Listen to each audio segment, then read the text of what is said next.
एक और आपको दिलचस्प बात बताते हैं। मौजूदा संसद भवन का इतिहास भारत की आजादी के आंदोलन से भी जुड़ा हुआ है। 8 अप्रैल 1929 को शहीद आजम भगत सिंह ने इसी संसद भवन में एक बम फेंका था। उस समय भारत में अंग्रेजों का शासन था और तब आज के इस संसद भवन को सेंट्रल लेजिस्लेटिव असेंबली कहा जाता था। और उस समय भगत सिंह ने बम के साथ यहां पर कुछ पर्चे भी फेंके थे जिनमें ब्रिटिश सरकार के कुछ नए कानूनों का विरोध किया गया था। यह वही जगह है। इसके अलावा उस दिन घटना के दौरान जब भगत सिंह ने अपनी आवाज उठाई तब सेंट्रल लेजिस्लेटिव असेंबली में मोतीलाल नेहरू से लेकर मोहम्मद अली जिन्ना तक मौजूद थे।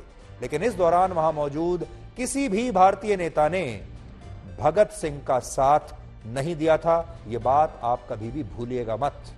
हालांकि इन धमाकों की गूंज ने ब्रिटिश सरकार को हैरान कर दिया था और अंग्रेजों की समझ में आ गया था कि अहिंसा को परम धर्म मानने वाले भारत के लोग जब क्रांतिकारी बनते हैं तो वो अपनी आवाज हुकूमत तक पहुंचाने के लिए किसी भी हद तक जा सकते हैं। मौजूदा संसद भवन का उद्घाटन आज से 95 वर्ष पहले वर्ष 1927 में हुआ था और यह बिल्डिंग 6 वर्षों में बनकर तैयार हुई थी और इसकी वास्तुकला का काम सर हर्बर्ट बेकर को सौंपा गया था।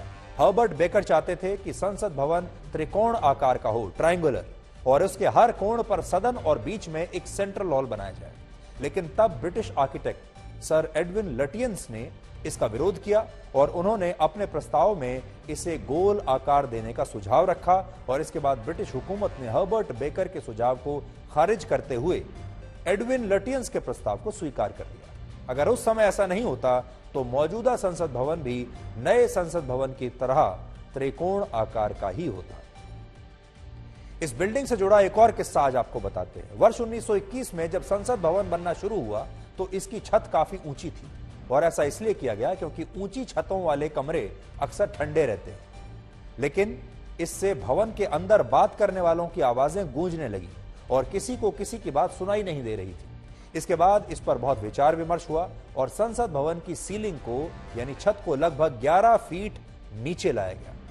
हालांकि नैतिक तौर पर इसका कोई फायदा नहीं हुआ क्योंकि तब सेंट्रल लेजिस्लेटिव असेंबली में बैठने वाले अंग्रेज एक दूसरे की बात तो साफ साफ सुनने लगे, लेकिन भारत के करोड़ों लोगों की आवाज उन्हें सुनाई नहीं दे रही थी, ना ही समझ में आ रही थी। और अंग्रेजों तक आवाज पहुंचाने के लिए ही शहीद भगत सिंह ने संसद भवन में ये बम फेंका था। तो आज आप सब के लिए गर्व करने का दिन है। आज भारत के लिए ये नई शुरुआत है और प्रधानमंत्री मोदी ने कहा है कि वो यहीं पर नहीं रुकेंगे। स्वतंत्रता दिवस के दिन अपने भाषण में भी उन्होंने कहा था कि वो गुलामी की याद दिलाने वाली हर जंजीर को तोड़ देंगे, गुलामी के हर चिन्ह को अब वो मिटा देंगे। अब आपको ये इंतजार करना होगा कि गुलामी के और कौन कौन से चिन्ह आपको अपने आसपास दिखाई देते हैं जिन्हें अब मिटाने का समय आ गया है।